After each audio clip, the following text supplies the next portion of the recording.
जो पराक्रम साहस हमारी सेना ने दिखाया उस पर चर्चा शुरू है।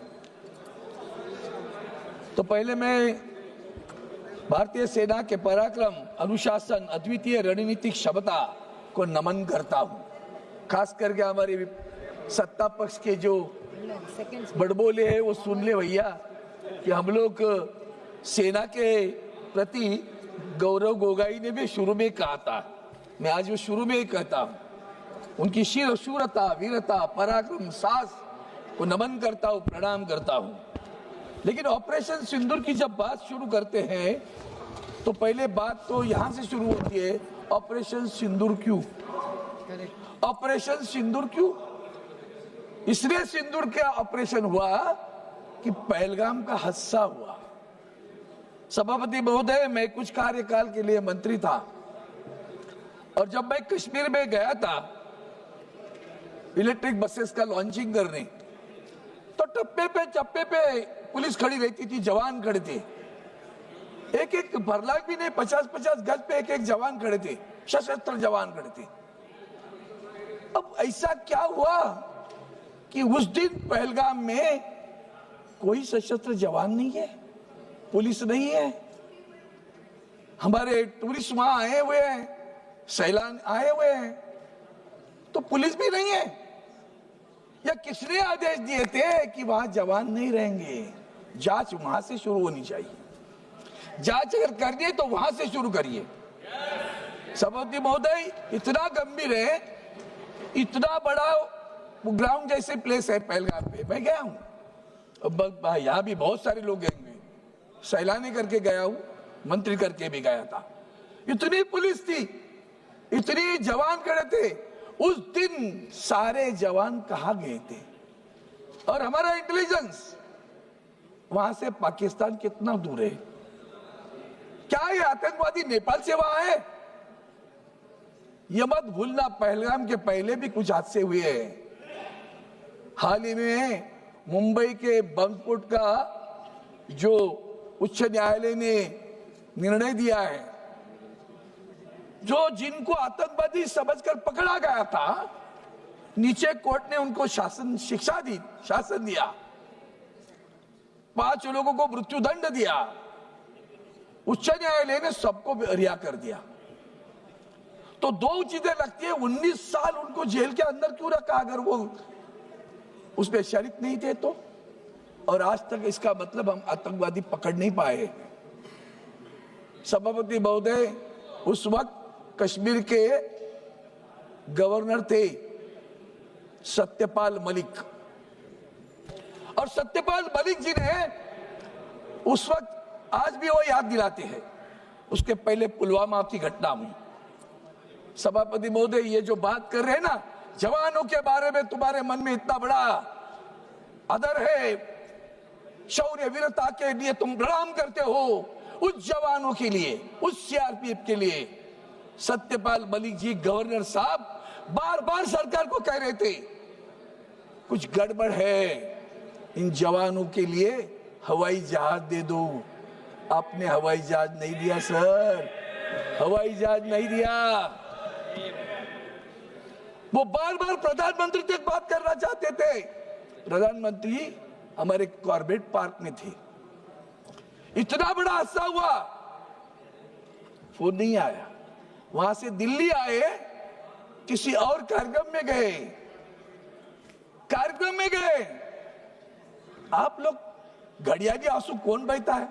हमें कहते हो, हमें पूछते हो?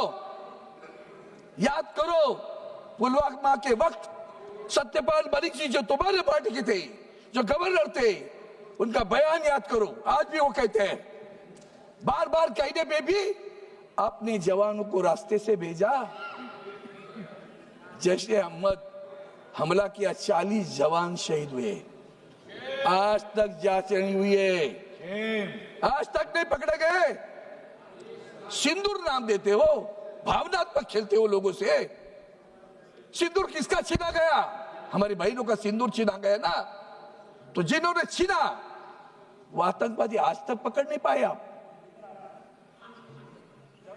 आतंकवादियों के टारगेट करके हमने हमले किए? हाँ किए। हमने जनता पर हमला नहीं किया, नहीं किया, सराहना करते हम। और इसके बावजूद भी जब आतंकवादियों को पकड़ा नहीं जाता, आपके दिल में कुछ नहीं आता, ढोल बजाते हो। वहां से अमेरिका से आए, पंचायत राज गए, बिहार में जाके राजनीतिक भाषण किया, वो भी अंग्रेजी में, दुनिया को समझाना था भैया। वो भी तो आता है आजकल, टेलीप्रॉम्प्टर से आता है, तुम्हें पता नहीं होगा। अंग्रेजी में भाषण किया, बिहार में गए, पहलगाम नहीं गए ना। अरे आज तक मणिपुर में नहीं गए हो आप, आपकी संवेदना देखनी है ना, तो मणिपुर में भी आज तक आप गए नहीं हो सर।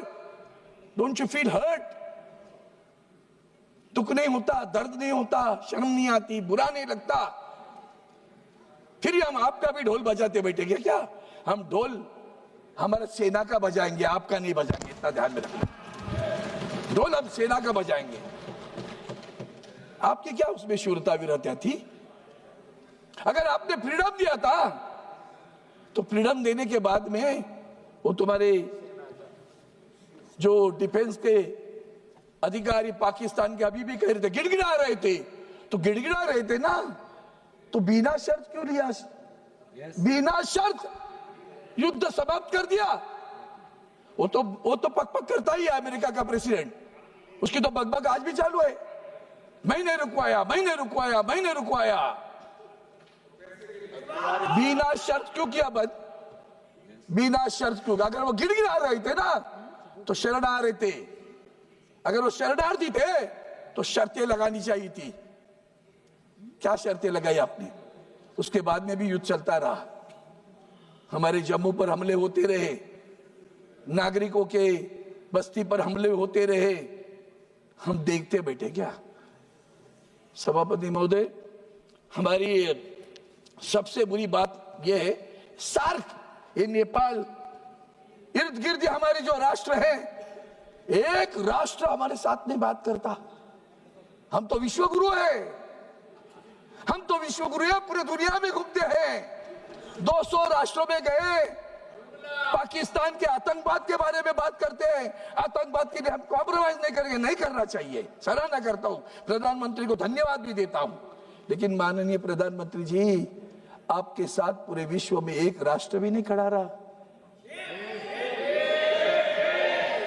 ये देश के लिए हम टिक्का टिप्पणी के लिए नहीं खड़े हैं यहाँ। एक राष्ट्र आपके साथ खड़ा रहता है, वो इस्राएल खड़ा रहा, नेतन्याहू। और हम ईरान के खिलाफ खड़े रहे, जो ईरान आपको तेल देता है और कहता है पैसे बाद में दे दो, चलेगा लेकिन तेल ले लो। उस ईरान के साथ का रिश्ता भी बिगड़ गया। ये हमारी परराष्ट्र नीति है। सभापति महोदय, ये सिर्फ पहलगाम की बात नहीं, कारगिल में भी हमने ऑपरेशन विजय किया था। उसके बाद भी गलवान बिलवान होता रहा, डोकलाम होता रहा। सीमा पर घुसना, घुसपैठ चालू है, चीन घुस रहा है। किसने किसने इस युद्ध में पाकिस्तान को मदद की? चाइना तो कर ही रहा था, तुर्की मदद कर रहा था, ड्रोन दे रहा था, तीनों राष्ट्र एक साथ मिलकर कर रहे थे। हमें अंतर्मुख होकर आत्मपरीक्षण करने की आवश्यकता है कि एक भी राष्ट्र हमारे साथ क्यों नहीं खड़ा रहता। क्या हमने बुरा किया है? क्या हम गलत है? इंटरनेशनल मॉनिटरी फंड युद्ध के समय, यह नहीं कि इन्होंने नहीं किया, ये बोल रहे थे, मैं उनकी सराहना करते, मांग रहे थे, ये बार बार कह रहे थे कि पाकिस्तान को पैसा नहीं देना, मदद न करना, क्योंकि वो पैसा आतंकवाद के लिए इस्तेमाल होगा। इतना कहने पे भी युद्ध के समय ही इंटरनेशनल मॉनिटरी फंड पैसा देता है पाकिस्तान को। कमाल होगी। तो इसका मतलब हिंदुस्तान की क्या स्थिति है विश्व में? यूएन में तुम्हारी क्या स्थिति है? सिक्योरिटी काउंसिल में क्या स्थिति है? पाकिस्तान के खिलाफ कोई नहीं बोलता। हमीद अंसारी को बुला लिया ट्रंप ने, कनाडा में भी आपको नहीं बुलाया था, ये मत भूलना। G7 में भी आपको नहीं बुलाया। बाद में मेहमान करके बुलाया, और वहां मेहमान करके जाने के बाद जब ट्रम्प वहां हमारे प्रधानमंत्री को फोन पे बोलते इधर आ जाओ, किसके लिए? अंसारी की बात मिलने के लिए नहीं गए प्रधानमंत्री। मैं मानता हूं उनको, नहीं गए, अच्छी बात थी, जो अच्छा है उसको अच्छा बोलूंगा। प्रधानमंत्री नहीं गए। फोन किया था ना, प्रधानमंत्री जी को फोन किया था ना, कनाडा आए हूं तो इधर आ जाओ, ये आया है हीरो पाकिस्तान का हमारे मिलने के लिए। अरे वाह, अरे वाह, ये ट्रम्प की जो आदतें दिख रही है ना, पूरा विश्व भी दिख रहा है। इसे मत समझो हम आपको टिक्का, हम आपके साथ हैं, पूरा राष्ट्र हमारा आपके साथ खड़ा रहा। आदरणीय उद्धव जी ठाकरे साहब, शिवसेना के पक्ष प्रमुख, उन्होंने हमें आदेश दिए, ये वक्त बुरा है, ये राजनीति खेलने का वक्त नहीं है, हम प्रधानमंत्री के साथ डट के खड़े रहेंगे। पूरा विपक्ष डट के साथ खड़ा रहा। आपने सभी के एक दल बना लिए, 7 राष्ट्रों में टीम भेज दी आपने, अन्य बहुत सारे राष्ट्रों में टीम भेज दी। क्या हुआ उस राष्ट्रों में? क्या सम्मान हुआ? एक भी ज्वाइंट कोई प्रेस कॉन्फ्रेंस हुई कि जाकर दोनों इस राष्ट्र में आए हैं हम, और इस राष्ट्र के कोई फॉरेन अफेयर्स मिनिस्टर बैठे और जाके प्रेस कॉन्फ्रेंस ले रहे, कह रहे हैं हम इनके साथ में आतंकवाद के खिलाफ है? कोई नहीं आया सर, सब विफल है, कोई नहीं गया हुआ। यह दुख है हमारा, दर्द है हमारा, हम आपके साथ हैं। राष्ट्र की बात करते हो, हम साथ में रहेंगे, आज है कल भी रहेंगे, ये मत भूलना।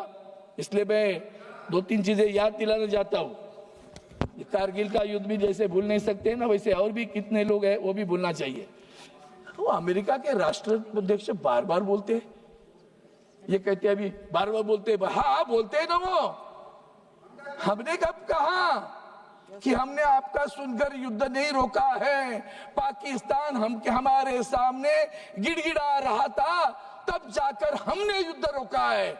ऐसा एक भी बयान मुझे किसी का बताओ sir, I will be happy to read that बयान। ट्रम्प के नाम से बयान देने की आवश्यकता है। Sir you spoke very late sir, तभी तो कुछ नहीं हुआ। हमारे सीडीएस क्या बोलते, चीफ ऑफ डिफेंस स्टाफ, आत्मनिर्भर होने की आवश्यकता है। एक शब्द में सब कुछ आ गया, ये तो डायलॉग है हमारा। आत्मनिर्भर होने की आवश्यकता है, इसका मतलब आज भी हमारे साथ जो कुछ है वो परिपूर्ण नहीं है। ये आत्मपरीक्षण की बात है, आलोचना की बात नहीं है, टीका टिप्पणी की बात नहीं है। राष्ट्र करके हम सब एक है।